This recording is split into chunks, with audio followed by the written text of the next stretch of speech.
position. Rise up, make that decision. God will provide all your needs. He wants you to succeed. Have faith of a mustard seed. Get up on your feet. Rise up. Welcome to another segment of the Drexwell Seymour Show.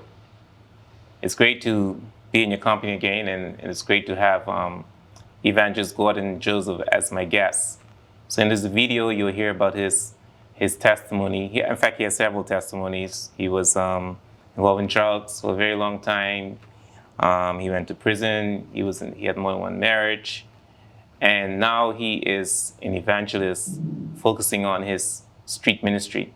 And so we want to talk about that, how he was able to turn his life over and making a powerful, powerful, positive difference here in the Turks and Caicos and beyond.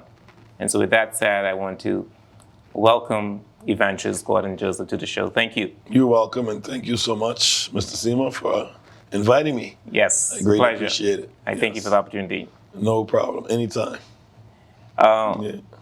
Gordon, for those who are watching, probably don't know you, and or if those who know you may not know a lot about you as well. Right. Tell the viewers who's Gordon Joseph. Okay. Well, my name is Gordon Joseph, and I was originally born in Guyana, South America, but I moved here in 1979 with my parents. I was 4 years old, and grew up in Grand Turk, the island of Grand Turk. Did all my schooling and everything, elementary, high school, and all of that. And, I had a somewhat good upbringing with my parents because they tried their best to, nurture me and bring me up in the right way. But I had a rebellious attitude. I chose the wrong way, so got myself involved with alcohol in high school. In fact, I probably became a real full-blown alcoholic, I would say probably in fourth form. You were an alcoholic? Yeah, drinking, I was crazy on alcohol. Yeah, somewhat alcoholic, because I used to skip school, when they got classes going on, me and a friend will just go and just stay away. Sometimes I don't go home. So that's around what age? I was 16. 16? Because I was in fourth form then, and things began to get worse. And I wasn't doing too well in school, but I ended up still graduating, but I didn't do as well like I should have done if I wasn't getting myself involved with what I was getting involved with. So graduated high school now, started hanging out more with the guys, continued drinking in Grand Turk, got a job, started smoking cigarettes, because I don't remember smoking cigarettes in high school. I never really cared for it. But, as time goes on down and you begin to meet up with more, rude friends or whatever and stuff, you end up doing what they doing. So started doing the cigarettes. And then after that, I started smoking marijuana. So it started getting worse and worse. But things began to go downhill when I moved to Providenciales, where we are right now. And that's where I started using cocaine. Met some friends, introduced me to it. I ended up giving in, started snorting cocaine. Then when I couldn't find the powdery substance, they introduced me to crack cocaine. So I started freebasing, what they call freebase, smoking crack off the pipe. So, I go from snorting the coke into my nose to smoking crack. And then I used to go from job to job. Sometimes I would fire my own self because I never used to go back when I mess up because I feel like they would have fired me anyhow. So I don't go. I never used to even go for money. My first job, I was working at Island Pride back in those days, which is now Smart down here. Island Pride, that was my first job. I used to get high on the job, but I used to have to walk out and go because I used to be using cocaine on the job. But you couldn't stay because you start to get paranoid, think people looking at you and all of that. But that was foolish of me. And then start losing my jobs, start stealing to support my habit, doing all kinds of stupidness. Just get myself downhill and, end up in prison later on down in life in 2002. went to prison, spent 8 months there. And that's where I found the Lord. That's where my life began to change. And I gave my life to the Lord. One day I was actually going after I got in trouble, I had to go to court to answer to some convictions. And while I was on my way to walk in to go to court, the Spirit of the Lord just spoke to me. And I knew it was him, even though I was never really saved, but I knew it was God talking to me, because the devil wouldn't tell you good things. He wouldn't, So he started to speak to me and tell me, say, when I go to court, just speak the truth and I will set you free. Not knowing necessarily if he's going to set me free from going to prison or set me free on the inside, but he spoke to me anyhow, and he told me, say, I'm going to set you free. There still might be a chance of me going to prison. So when I went and I answered to my charges, the people, I smiled, because when they sentenced me, and people was like, because there was a joy in me, but people didn't understand, because they thought I was crazy. But deep down inside, I knew what God was doing, and I was happy. I was happy to get locked up, to get away from outside, so that I can now, have like a rehabilitation. So prison for me was like a rehabilitation, and a place where I found Christ. That's where I accepted Jesus Christ into my life as my personal Lord and Savior. I was invited to this. They had this guy came in to do a revival, and he did an altar call, and I got saved. And then when I come out of prison, or not even something when I came out of prison, while I was in prison, I was serving God, and people was, oh, you were a jailhouse Christian, you ain't gonna make it, because they see a lot of people come in prison and get saved, just to, but I mean, I can't say that's the reason they do it, to think, maybe they want to change, but most of them, when they go out, they go right back. But, I remained in my faith when some people gave me to the door, some people gave me a week, 2 weeks, looking for me to come back. The only time I went back to the prison is to minister to the gospel to people and stuff like that. So when I come out, I got a good job. I was working at the National Drug Unit there in Grand Turk as a community outreach officer, actually witnessing to people, counseling them that were struggling with the same addictions and stuff like that. Joined the church and everything like that. I had prophecies over my life when I was in prison that when I come out, as long as I stay in line with God, and things will work out for me. And I watched everything that what was prophesied over my life, because of my obedience, was coming to pass. Yeah, and stuff like that. And and I thank God for what He's doing in my life, because it hasn't been an easy road. I was on drugs for like roughly 8 to almost 10 years of my young life, from 17 till I was about 26. And like I say, it wasn't an easy road. But I thank God for saving me, and I thank God for what He's doing in my life. I've been through 3 bad marriages. Yeah. 2. Well, sorry. Let me correct that. No, you said it right. 2 bad marriages. This was my 3rd marriage, which is the best one. It was just the right one, the one that God had for me from. Maybe He had that for me, but things happen through our disobedience, where we end up got to take licks, and then we got to find ourselves back. So now I have my own ministry, Mission for Christ Ministries International, where I go, I'm an evangelist. I go out there, do a lot of street evangelism, preaching on the streets of Grand Turk.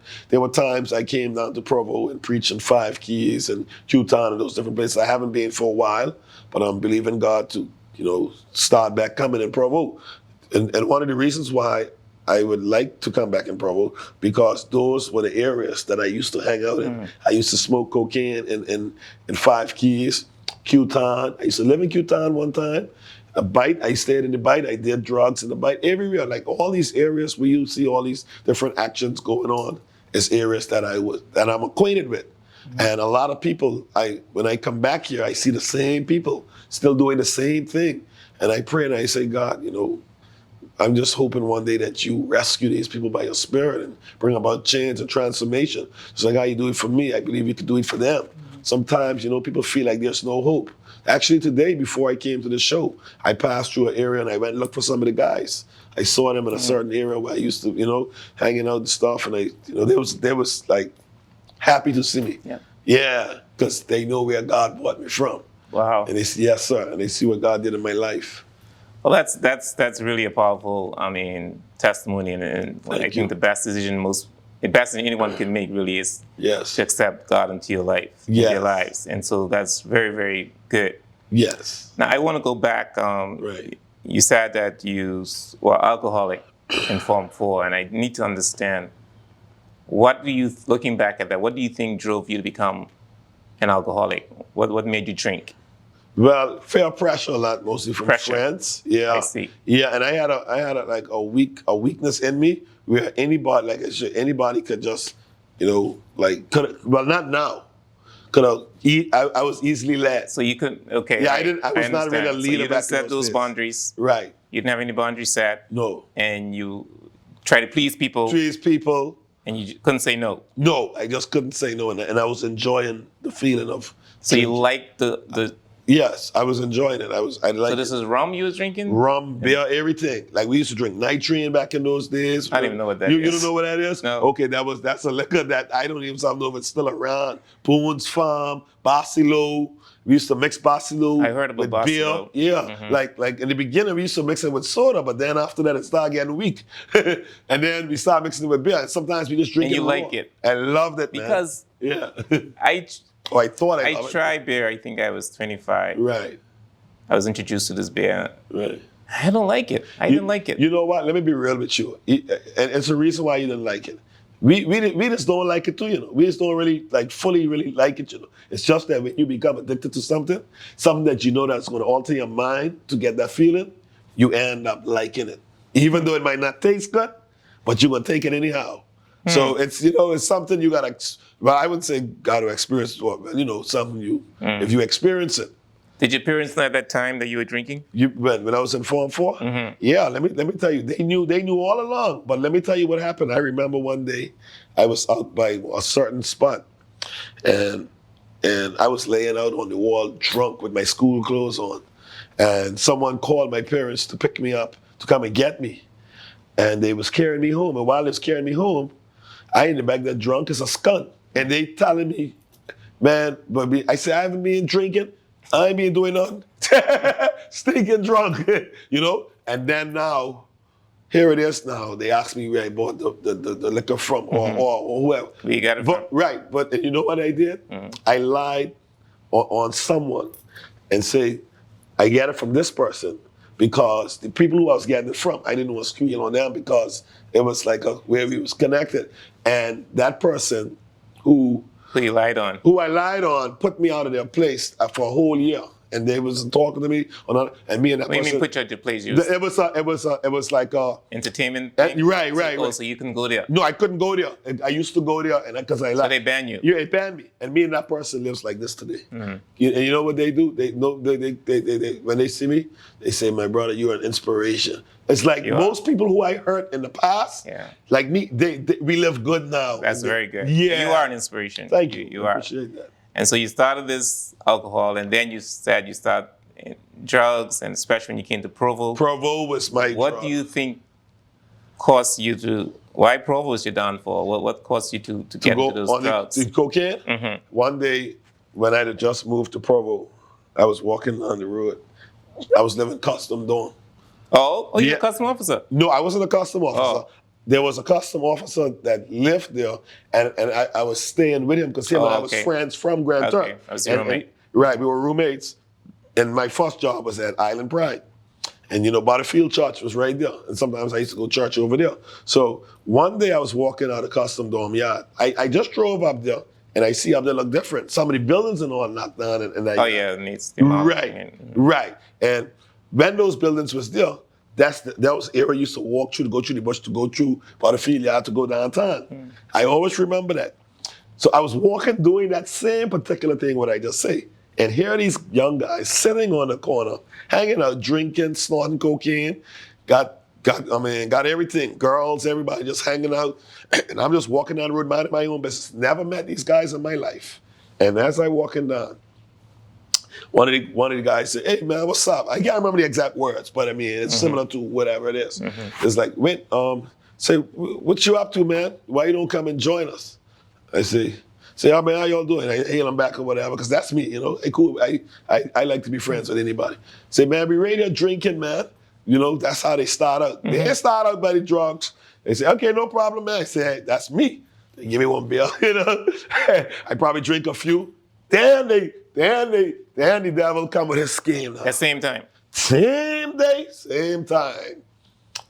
Man, they got this coke here. They want to know if I want to try it.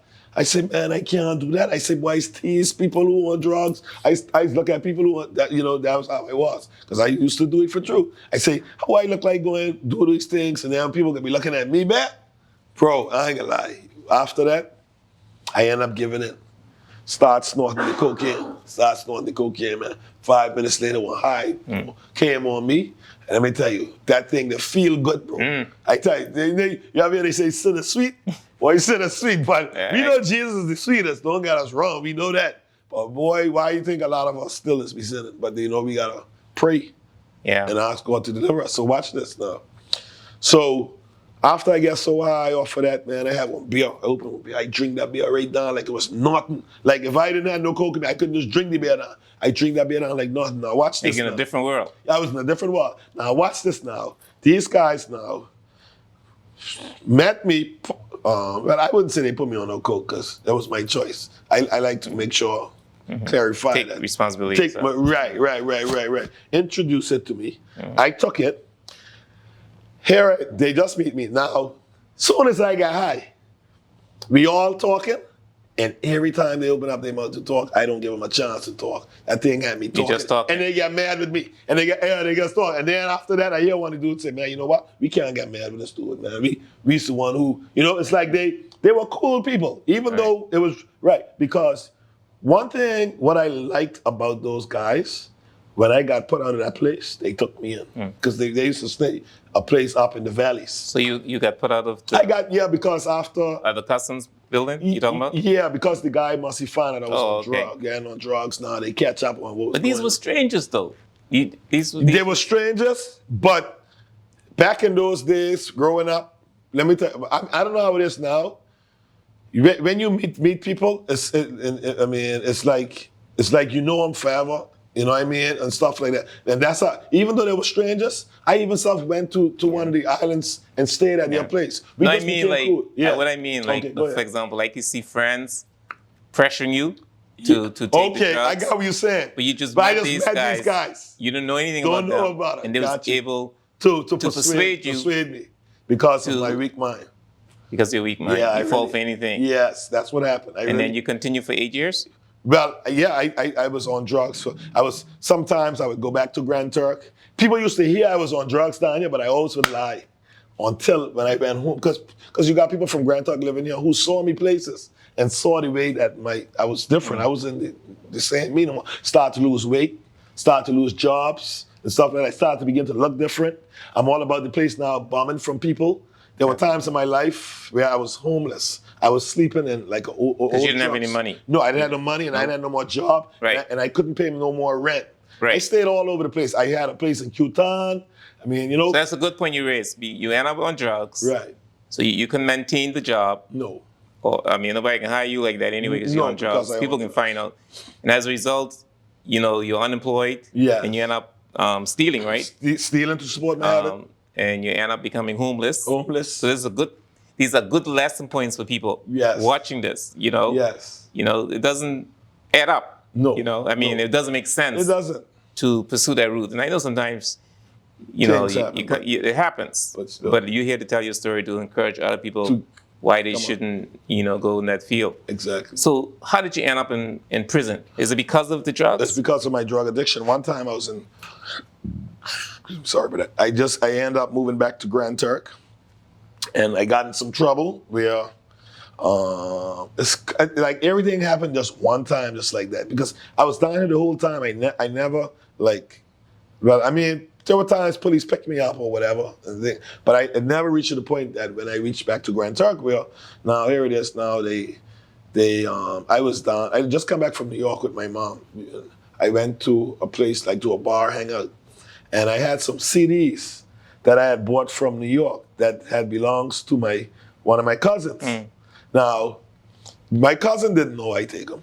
That's my cousin in New York. I bring him home, right?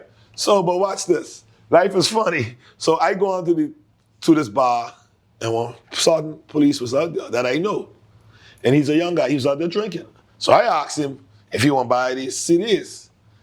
The dude look at me and say, I put it to you that you stole these CDs. Mine, I stole it. But then, you know, that came from the States. He still doesn't try. Right, and stuff like that. So he probably think I stole that from somewhere on the island. Yeah. But I stole it from my cousin. But you know you stole it probably because he probably know you was on drugs. Right. So it's mine. So he was right in the way that I stole it. But you know what I mean. Yeah. But it you wasn't didn't steal it locally. No. Yeah. Right. That's what I was thinking. So I say, no, man. I said, this my CDs I bring from New York. My cousins give me these CDs. Blah, blah, blah, blah, blah. So what happened is, I think I was trying. He was pulling it, and I was trying to pull it from him. And as I was trying to pull it from him, he ran around saying, I assault him. Oh. Because they got this thing saying that, if you touch a police or something like that, you assault the police. Mine, God knows, I didn't assault the police guy. I was trying to pull my CDs, and we ended up in an altercation or whatever, and they take me to the station. And from that night on, Okay. Yeah, they locked me up and stuff. I was upset because I was out drinking and stuff, and I couldn't get no more rum. I couldn't get nothing. So you know what I mean? I couldn't get no more drugs. So here it is now. I lock up. So while I in there, I must he was tampering with some of their stuff trying to pull it. So that's another charge. While you in the cell? In the cell, because I won't get out of here. So that's another charge for whatever they call that charge. And then when I came out, things I got busted on bag of weed. I tried went to somebody's place. All kind of. After you came out of jail? No, after the actual prison. Oh, the cell? You know what I mean? The cell out of in the police station. Okay. Yeah, I didn't get sentenced yet. Oh, okay. This just was, they have rooms at the station. So I ended up with about 7 charges to answer to. And out of all of them, I plead guilty to the majority, but I didn't plead guilty to the one where they said assault the police. Yes, because I didn't believe that I assault no police. You understand me? So even though the Lord spoke to me, he told me, say, well, you need to speak the truth. To me, that was the truth. But I still get like 1 month for that. Yeah. 1 month here, 12, and I end up doing and run concurrent. Okay. 8 months, right? And when I went in prison, that's where I found the Lord. Right. That's where my life began to change. Because I saw like now that I need to change. I need to do something different in my life. Okay, I got you. So the 8 months that you were in prison, when did you seek the Lord? Because your first couple months in prison, were you found the Lord right away, or you almost the end of your 8 months? No, well, within two weeks of being incarcerated, because what happened? Okay. Yeah, because that's when the guy came for the revival. But the Lord was speaking to me the whole time while I was there. But while I was there, I was with some friends smoking some weed. The first 2 weeks? You right in prison, yeah. Those first 2 weeks? Within the first probably within the first couple of days or so. Oh, okay. Before I accepted Jesus Christ, yes, into my life. And the prison officer came and he busted us smoking the joint. He took the joint, they probably get rid of it. And then he come and he talked to me. They didn't, I say, and he said, man, because I know your parents, I'm not going to get anywhere. That was nice of the officer. That has been really nice. Yeah. And to me, that was God, because in my mind, I got 8 months. I look like I'm trying to get 8 more years. Mm-hmm. So when he do that, I say, you know what? I didn't smoke no more weed. I didn't join them. How y'all got that in the prison? Boy, I don't know how they get that there, but that is coming though. Like I never really was involved in it coming in, but it was there. It was there. You know what I mean? It's crazy, man, and it's in there, man. Drugs in there, alcohol in there. I know because I interviewed someone else. Right. I think Lorenzo, and he had mentioned, drug, everything is being done. You get in prison except it's a slack system. Only thing he said he couldn't get was a woman. Everything else he could have gotten. Unless he had one of the officers. So now a revival took place in prison? Yeah, a guy came from the United States because around that time they used to bring in like different people to do revivals. And this certain guy came and he testified how he used to be a gang member and how he killed this one, that one. Okay. This was over there, and God just touched his life. He came out, and when he came out, he testified that the guys, because a lot of them was his family too, they tell him the only way we're gonna allow you to live you got to continue serving the Lord for the rest of your life. Because, when you in things like that, ain't everybody that's coming. You can't come out of your life. You know what I mean? When you say you coming out of that, because you got information. You know what I mean? True. Yeah. And you're right. You're right. Right. Yeah. So they thought him he got it. So that man of God still safe. So I ran up, he did an altar call, I gave my life to the Lord, and on forward from there, things begin to get better. I begin to serve the Lord continuously in prison. Sometimes I used to lead in the prison, and like I was saying, people would always say, "Oh, we give you this amount of time, that amount of time, you can turn your back on God." Yeah, but some people, what I gathered when I interviewed Lorenzo, what I gathered is that some people pretend they change. Yeah, they do. Just to use the system, beat the system. Right, and then when time for parole or whatever, they say, "Oh, this guy changed." Yeah, but you were sincere. You got it. You remain in your faith. Yes. Yeah. So during that time, because you say you went through your third marriage. So during that time, you were not married at that time when you went to prison, or you got? When I went to prison, I don't even know because okay, let me put it to you like this, right? First marriage, because I got married for convenience too. For convenience? Yeah. You mean to help somebody with their papers? Yeah, papers. Oh. Yeah. You did it for someone? Yeah. And then what happened was, but that never really worked out. That was a gangster move. I got the money. That was. Oh, you got paid to get make so somebody could get but they didn't documents. How much did you pay? Got paid $1,000. $1,000. Yeah, back in those days. I think people probably. Well, they can't do it now. I think it's different now. No, they changed requirements right now. I share these stories all the time. I think you got to be married for about 10 years now. All of that, and they got to know. You got to be living with each other and all those different things. Yeah, people would know. They just know who real and who ain't real. Okay, so you got married for $1,000. Yes, and then I partied. I smoked that out. I almost killed myself. I almost died off of that. I was another party and move in Provo, right in Provo. Things just started going downhill and stuff like that. And when I was in prison, I might have been still married, but when I came out, I think around that time I got that annulled. Okay. Yeah, because, my life was better now. I don't know. I didn't really know the lady. I didn't know. I never used to see her. So how you was able to meet up? Well, there was a friend came and introduced her. Oh, you helped a friend out? Yeah, they came and they introduced her to me. Okay. You know what I mean? And then after that, my second marriage, I was done saved, serving the Lord and everything like that. Mm-hmm. Yeah, so... Yeah, man. I mean, now you're married. That didn't work out. And now you've been married now since you say 2015. 2015. So about 7 years. Good solid years. Mm-hmm. Yeah, and we have a son, 4 years old. Thank you very much. Thank you very much. Like I say, I've done prison. They done expunged my things. My record is clean. I have a clean police record. And that's been clean for years now. And I'm grateful to God. That. So let me ask you this then. Yeah. I know I want straight from the topic. Yeah. For being on your third marriage, right? What do you say to people who say that God doesn't like divorce? Right.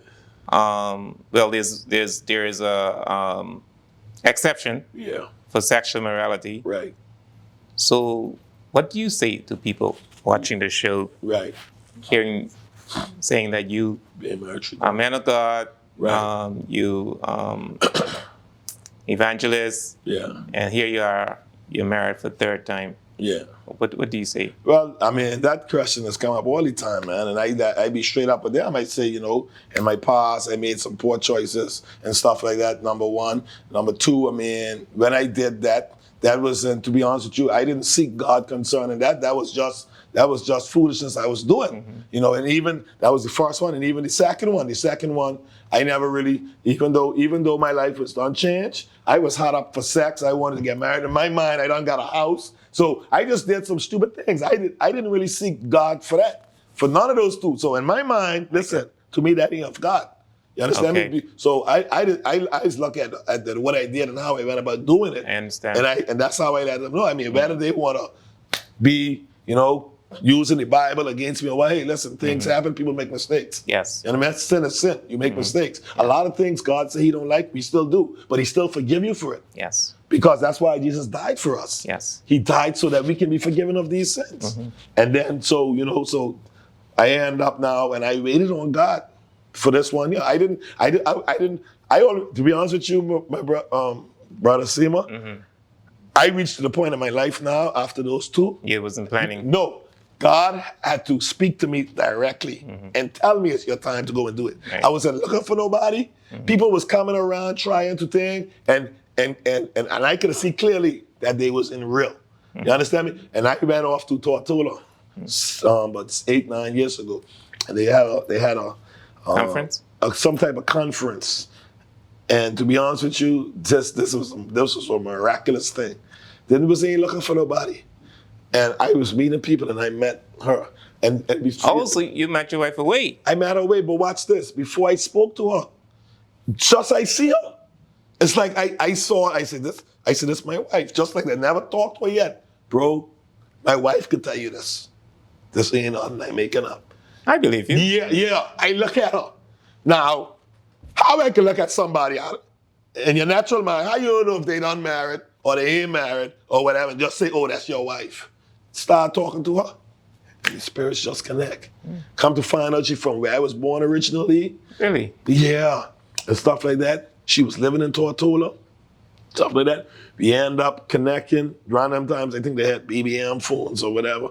And we passed out different numbers or whatever, pin or whatever. And we continued to talk. I invited her to come over to Grand Tuck. When she come over, that's when I proposed to her in 2014, and she went back. And then when she come back in 2015, we got married, and we been living together happily after from there. And I mean, well, okay, a lot of people say, "Oh, there's nothing perfect." It's a perfect marriage in God's eyesight. You know what I mean? Happy. Yes, very happy. Hear that. Our problems are minimal. Man, not saying that we ain't gonna have it, but it's like light problems. Yeah. You know, and I like it like that. Yeah, everybody have some issues. Yes, we all gonna have the issues, but not to say, man, I won't get out of this because it was God Himself who spoke to me and showed it to me and said, "This is the one for you." You know what I mean? And I really, that's the one who gave me my son. Yes. But yeah, exactly. You know. What's your son's name? Gordon Jr. Oh, his name is GJ. Okay. Thank you. So how did you end up in doing street ministry? You okay? Well, you know, while I was in prison, you know, I was involved, you know, with the different things of the work of God and stuff like that. And it's like I always saw myself preaching. Like I would see it, but I don't know, you know, how it was going to come about. And I always see myself reaching out to people out there. So I started seeking the Lord. And when I came out of prison, all I want to do is go look for people who struggling with addictions and minister to them. And I would always go in these, and that's where I end up getting the job with the National Drug Unit. 2 months later, they say, this what men say, "Oh boy, when you come out, you would never get a good government job. You'd never get nothing." But I didn't have that mentality. I had a mentality that, you know, that everything was positive ahead of me. I was seeing it from in prison, because every time they spoke negative in prison, I would denounce it. Yeah. I said, "No, man." I said, "I can be." Yes. Yeah, you didn't accept what they were saying, and I wasn't seeing what they were saying. Well, that's a big turnaround too. Yes. In terms of, because you were able to fall for people to convince you to take drugs. Right. That's right. You didn't have no boundaries there, but no. But while in prison. You made up your mind and you set boundaries, knowing that I'm not going to fall for what they say. Fall for what they're saying. I'm not going to accept that. Exactly. So that's a big turnaround too in itself. Yes, it's great. Yes, sir. And then let me tell you. So when I come out now, I start working. So the job I had with the government was revolving around ministry, because it's a government job, but it's the work of the Lord. Because I'm going out there, you know, bringing them in and stuff like that, and talking to them. And then there was a time in my life, later on down, like around 2007, I had a little fall, you know, a little incident where I went back on drugs for like 2 weeks. Oh, okay. Yeah. Really? It was a situation that came up. I don't want to get too much in detail about it. No. That's fine. Yeah, but it's a situation that came up, and I went back. But the Bible say that all things work together for good to them that love the Lord, for them who are called according to His purpose. So because of that, I ended up going into this teen challenge first in the Bahamas, and I went to Canada. No, Winnipeg, Manitoba. Okay. Teen challenge. Okay. Yeah, man. Great. It was effective. Program. Very. It's a 12-month home discipleship program where people struggling with it. It's like another church where where you can't, you know, you got some programs where they let you do this and do that. No, you sign yourself over to them for that year or whatever. That's awesome. Yeah, man. And I did a year with them as a student, and then the second year I stayed. I could have come back home, but I say no, I'm not ready to come home yet. I'm going to stay, and I became an intern, and I became a program manager. I went all over Canada, like help setting up teen challenges programs and stuff like that, setting up the curriculum and stuff like that, and things like that, because I began to teach now what was taught to me. So I said, you know what, I got to give back before I come out of Canada and come home. Awesome. And when I came home, brother Seema, I had a heart's desire to deal with the government, to try. I applied so that I could start working in that area. And they keep giving me the turnaround. You know what I mean? I say, man, you know, I could help set up the curriculum or whatever. They keep giving me but that's all right. I mean, I end up going on another job, working construction, and then I end up doing taxi on the side, and then I quit the thing when I see how good that was doing with the taxi, and then I end up having my own business with the taxi, right? And then now I have two businesses, that in landscaping as well, which was the landscaping. Yes, the landscaping was brought forth during the pandemic, and that's where my ministry started to for me to fully be released out of the church. My street ministry. I was doing the street ministry for years, but when the pandemic, God was using me more. He did more. Yes, because we was locked up. And I was inside, you know, and stuff. And then and now I'd be able to go on the streets more. And now I'm totally released into my full ministry of Mission for Christ Ministries International. You know what I mean? Where God used me, in the office of an evangelist to go out there and win souls for His kingdom. And I love it. Awesome. Yeah, man, I love it, brother. I really, really do. It's a compassion. That is great. Well, Gordon, I just want to thank you. You're so again for being on the show. I mean, what a powerful conversation. Thank you. And I know that anyone watching the show will be inspired. Yes, sir. By the countless, testimonies that you have shared with us today. Yes, sir. And some of them are very personal, but you still share with us. Yes, sir. And so I appreciate that. I don't know if you have any closing remarks you want to say before we end the show. Okay. I just want to, anybody that's listening and to encourage you all to just, that might be struggling with what I've went through, or you might not be struggling with what I've went through. You might have children out there struggling and stuff or whatever, to let you know that, all is not lost. There's still hope. There's still hope for the believer. I mean, once you trust in God, that's my way out. Some people ask, how you got out of it or whatever. I say it was through the blood of Jesus Christ. In the midst of this whole thing, it was through Jesus, through me accepting Him into my life as my personal Lord and Savior and believing in His word. And it's His word that's directing me. So I just want to encourage you all to let you know that, to pray and seek the face of God and ask Him, how can I deal with this? Whether you're in it or whether you have family in it, ask Him, because only Him could do it for me. I couldn't do it for myself.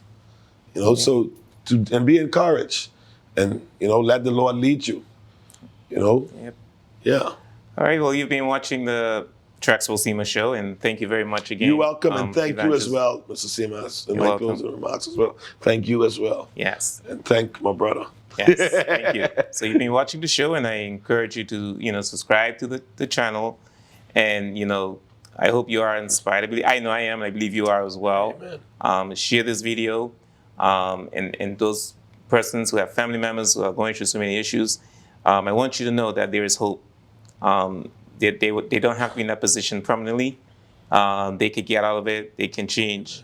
And Evangelist Gordon Joseph is an example of how he was able to how his life was transformed. And so can you.